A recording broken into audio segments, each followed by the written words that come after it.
Bonjour à tous, bonjour et bienvenue dans ce Facebook Live du mercredi. Enchanté, je suis très heureux de vous revoir ou de vous voir pour la première fois pour certains. Alors aujourd'hui, nous allons parler du pronom en. Le pronom en pour remplacer une quantité, pour remplacer une expression, une quantité. D'accord? Alors installez-vous. Hein. Prenez un crayon peut-être pour faire les exercices. Et puis, nous allons bientôt commencer. Je vais attendre 30 secondes et ensuite, je vais commencer à expliquer l'utilisation du pronom en. Et puis, nous allons faire un exercice ensemble. Alors, donc le pronom en, il a plusieurs utilisations dans la langue française. Mais nous allons seulement voir, nous, euh, l'utilisation de en pour remplacer une quantité. Parce que on peut utiliser en pour indiquer la provenance. Ouais. Par exemple, j'en viens de Paris, par exemple. Et on peut aussi utiliser en avec des verbes indirects. C'est un petit peu plus compliqué. Des verbes indirects qui ont la préposition de. Mais aujourd'hui, on se concentre sur le pronom en pour remplacer une quantité. Alors, bonjour tout le monde, bonsoir Vassanti. Bonsoir, bonsoir. Alors, n'écrivez pas, vous pouvez écrire n'écrivez pas, pardon.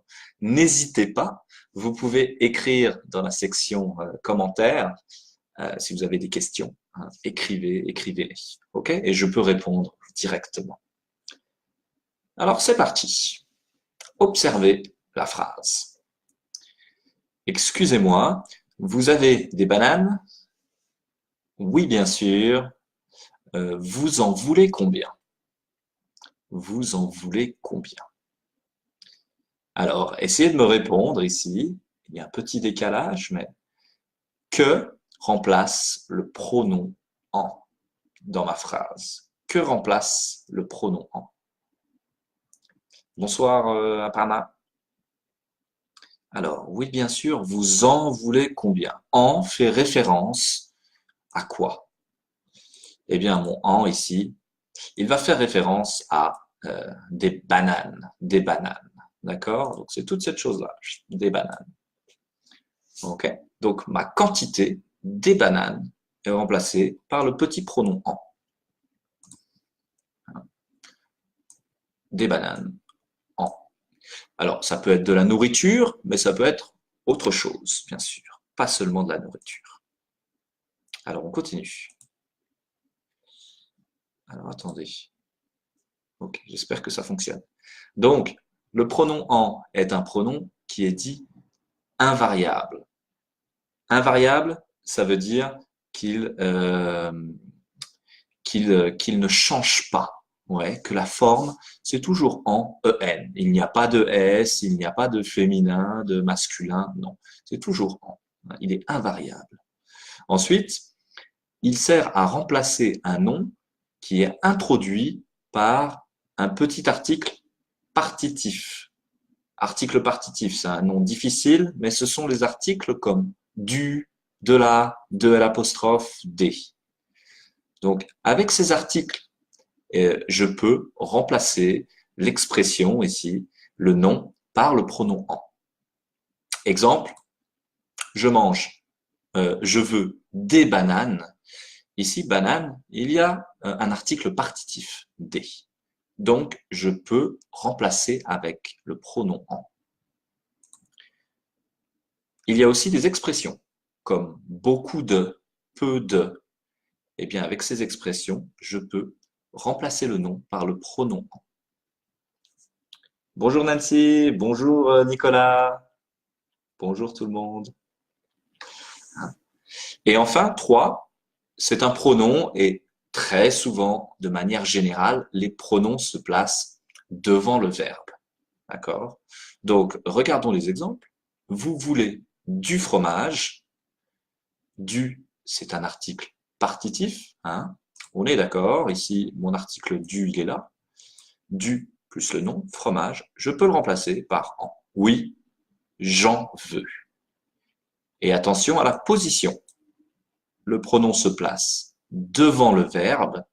Veut, c'est le verbe, donc je vais dire j'en veux.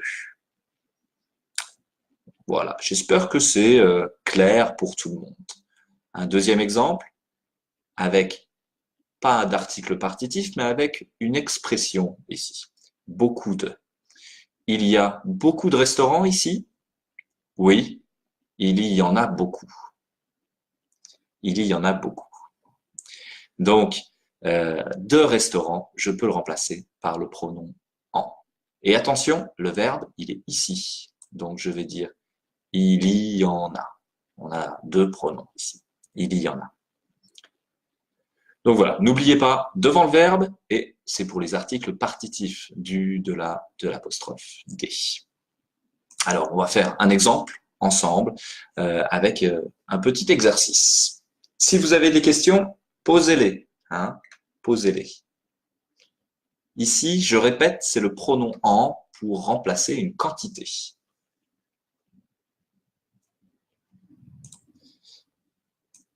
Ah, on va déjà voir la négation, pardon, avant. Vous avez du saumon. Du saumon, c'est une quantité ici de saumon. Je n'exprime pas la quantité précise. Je ne sais pas quelle est la quantité précise ici. Vous avez du saumon. En anglais, on pourra peut-être remplacer le du par some. Or sometimes we don't even say anything. We just say, oh, do you have salmon? Like, or do you have cheese? Ouais. Mais en français, je dois utiliser un article pour exprimer une quantité non précise. Vous avez du saumon. Désolé, je n'en ai pas. Regardez bien la position ici du en et aussi de la négation. En est avant le verbe et donc ma négation va être encore avant le pronom. Je n'en ai pas. Pas est après le verbe. Voilà. Donc je n'en ai pas. Attention à la prononciation. Peut-être que vous allez entendre les Français, des fois, ils ne disent pas le ne de la négation. Donc peut-être qu'ils vont dire, les Français, j'en ai pas, j'en ai pas. Mais ce n'est pas très correct, mais à l'oral, les Français, peut-être qu'ils suppriment le ne. Voilà, donc voilà pour ce pronom. On va faire l'exercice ensemble. Ok. Alors, remplacez les quantités qui sont ici par le pronom en. C'est le même exercice que les exemples, hein, ici. Vous voulez du fromage? Oui, j'en veux. Donc, remplacez les quantités par le pronom en. Je vous donne 30 secondes et puis essayez de répondre et je vais voir avec vos réponses dans les commentaires. On va essayer de faire l'exercice ensemble. Alors, écrivez vos réponses.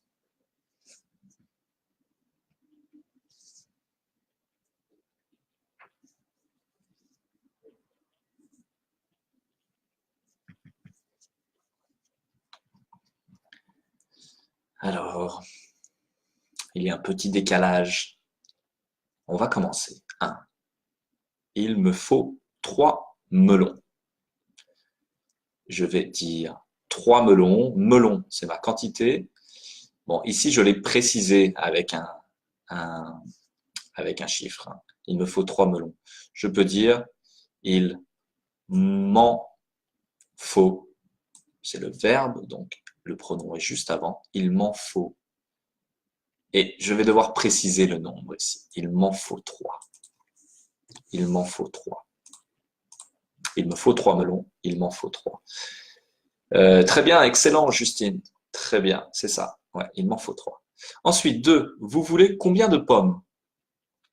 Vous voulez combien de pommes? Ah, pardon. On remplace. Vous, je vais dire, vous en voulez combien? Ça va? Très bien, excellent, Vassanti. Ouais. Vous en voulez combien? Hein. Le pronom est avant le verbe vouloir ici. Vous en voulez combien? J'ai beaucoup d'amis. J'ai beaucoup d'amis. Alors, ici, beaucoup de, on a vu qu'on pouvait remplacer par le pronom en aussi. Je vais placer mon pronom avant le verbe avoir et je vais dire j'en ai beaucoup. J'en ai beaucoup. Ok. Oui, on peut préciser après.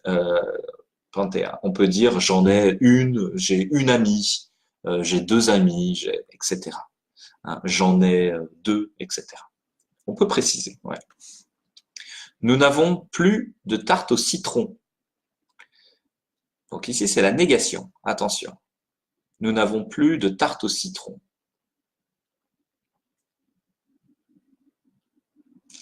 Nous n'avons plus de tarte au citron. Nous n'en avons plus. Nous n'en avons plus. Ouais. Alors là, c'est un petit peu plus difficile. Nous n'en avons plus. Le pronom est avant le verbe et attention à la négation. Nous n'en avons plus. Oui, alors attention, hein. Justine, je en, ce n'est pas possible en français parce qu'on a deux voyelles. Ouais. Donc, on va devoir mettre un J apostrophe. J'en ai beaucoup. Ensuite, 5. On n'a pas de riz. On n'a pas de riz. C'est aussi une négation. De riz, je vais le remplacer par le pronom en avant le verbe. Donc, on n'en a pas. On n'en a pas. Et voilà, tout simplement. Bon, ici, j'ai mis quelques exemples à la négation. C'est un peu plus difficile. On n'en a pas. Allez, on regarde le devoir pour la prochaine fois. Pas pour la prochaine fois, mais pour maintenant. Vous pouvez faire le devoir et dans 1 heure, sur Facebook, vous avez la correction. C'est simplement 3 phrases. Vous devez répondre à la question avec un pronom en. Complété avec en plus le verbe. Donc, vous avez 3 petits dialogues. Vous devez compléter avec le pronom en plus le bon verbe. Exemple, excusez-moi, il y a un wagon-restaurant ici. Oui, vous devez compléter. 2, vous avez un billet? Oui, blablabla. Il reste du dessert, désolé.